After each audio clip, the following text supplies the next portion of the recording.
ஆண்டின் பொதுக்காலம் 3வது வாரம் வியாழக்கிழமை. நற்செய்தி பகுதி மார்க்கு பிரிவு 4 அருள்வாக்குகள் 21 தொடக்கம் 25 வரை. இயேசு விதைப்பவன் உவமையை கற்பித்தவுடன் விளக்கு உவமையை கற்பிப்பதாக மார்க்கு தன்னுடைய நற்செய்தியில் தொடர்ந்து எழுதுகிறார். நாம் அனைவரும் உலகிற்கு ஒளியாக விளக்காக வாழ வேண்டும் என்பதை இந்த விளக்கு உவமை நினைவூட்டுகிறது. விளக்கை கொண்டு வந்து எல்லா இடங்களுக்கும் ஒளி கொடுப்பதற்காக விளக்கு தண்டின் மீது வைக்க வேண்டும். அப்போதுதான் அதனுடைய நோக்கம் நிறைவேற்றப்படும். மாறாக விளக்கை மரக்காலின் கீழ் வைப்பதாலும் கட்டிலின் கீழ் வைப்பதாலும் அந்த விளக்கினுடைய நோக்கம் முழுமையடைவதில்லை.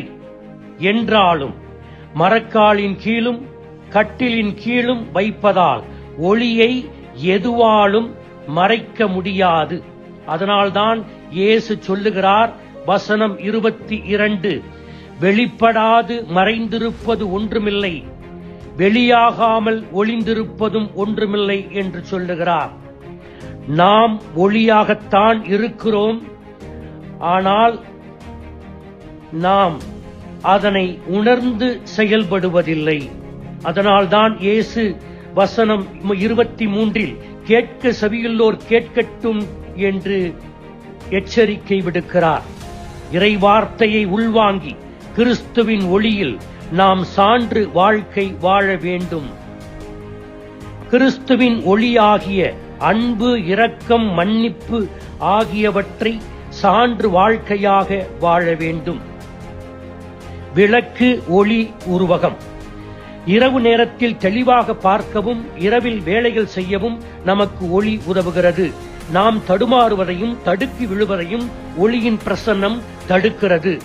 ஒளி கடவுளுடைய உள் அழகையும் உண்மையையும் நன்மைத்தனத்தையும் குறிக்கிறது என்று யூதர்கள் கருதினர்.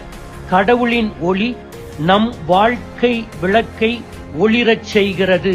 நாம் கடவுளுடைய ஒளியோடு ஒத்துழைத்தால் விண்ணக மகிழ்ச்சியை தருகிறது, நிலையான அமைதியை அருள்கிறது. லூக்கா 2:9 ஆண்டவரின் தூதர் ஒருவர் ஆட்டி இடையர்கள் முன் வந்து நிற்கவே ஆண்டவரின் மாட்சி அவர்களை சுற்றி ஒளிர்ந்தது. திருத்தூதர் பணி 9:3-22:6 பவுல் புறப்பட்டு தமஸ்குவை நெருங்கிய போது நண்பகல் நேரத்தில் திடீரென வானிலிருந்து ஒரு பேரொளியாகிய கடவுளின் பிரசன்னம் பவுலடியாரை சுற்றி ஒளிர்ந்தது. 1 தீமோத்தேயு 6:6 கடவுள் அணுக முடியாத ஒளியில் வாழ்பவர்.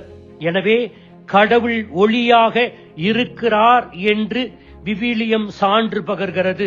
அதனால்தான் இயேசு உலகிற்கு ஒளி நானே என்கிறார். கிறிஸ்துவின் ஒளி நம் இதயத்தில் ஊடுருவி பாயும் போது அந்த ஒளியில் நாம் யார் என்றும் அடுத்திருப்பவர் யார் என்றும் கடவுள் யார் என்றும் உணர்ந்து நாம் கடவுளோடும் அடுத்திருப்பவரோடும் உள்ள உறவை தெளிவாக காண முடியும். கிறிஸ்துவின் ஒளியில் வாழும்போது நாம் யார் என்ற உண்மையை நம்மிடமிருந்து நாம் மறைக்க முயல்வதும் பிறரிடமிருந்து மறைக்க முயல்வதும் கடவுளிடமிருந்து மறைக்க முயல்வதும் முட்டாள்தனமான செயல். நம் பாவ வழிகளினாலும் தீய பழக்க வழக்கத்தாலும் ஏற்படுகின்ற விபரீத விளைவுகளை கிறிஸ்துவின் ஒளி சுட்டிக்காட்ட தவறுவதில்லை. வசனம் 24 இன்றைய நற்செய்தியை நீங்கள் எப்படி கேட்கிறீர்கள் என்பதை கவனியுங்கள் என்ற எச்சரிக்கையை தொடர்ந்து உள்ளவருக்கு அதிகம் கொடுக்கப்படும் என்று இயேசு கூறுகிறார். இங்கு பணக்காரர்களுக்கு பணம் கொடுக்கப்படும் என்கின்ற அர்த்தத்தில் இதை சொல்லவில்லை. மாறாக நாம் திறந்த மனதுடனும் திறந்த இதயத்துடனும் நாம் இயேசுவுக்கு செவிசாய்த்து அவருடைய ஒளியில் நடந்தால் நாம் ஏற்கனவே திருவருட்சாதனங்களால் பெற்றுள்ள சிறிய அளவிலான ஞானமும் புரிதலும் அவருடைய ஒளியின் உதவியுடன் மென்மேலும் நாம் வளர முடியும். அதற்கு மாறாக நம் இதயங்கள் மூடப்பட்ட ஒன்றாக இருந்தால் நாம் நம்மிடம் இருப்பதாக நினைக்கும் சிறிய ஞானத்தை கூட இழந்து விடுவோம். இங்கு இயேசு பணத்தை பற்றியோ செல்வத்தை பற்றியோ எந்த வடிவத்திலும் பேசவில்லை.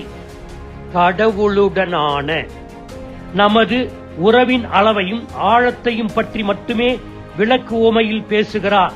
நாம் கடவுளில் ஏற்கனவே ஆழமாக ஊன்றப்பட்டிருந்தால் நமது ஆவிக்குரிய செயல்பாடு ஒவ்வொரு நாளும் விரிவடைந்து வளமையோடு முழுமையடையும். அதற்கு மாறாக நாம் நம்முடைய உறவு மேலோட்டமாக கடவுளோடு இருந்தால் நம் ஆவிக்குரிய செயல்பாடு வளராது.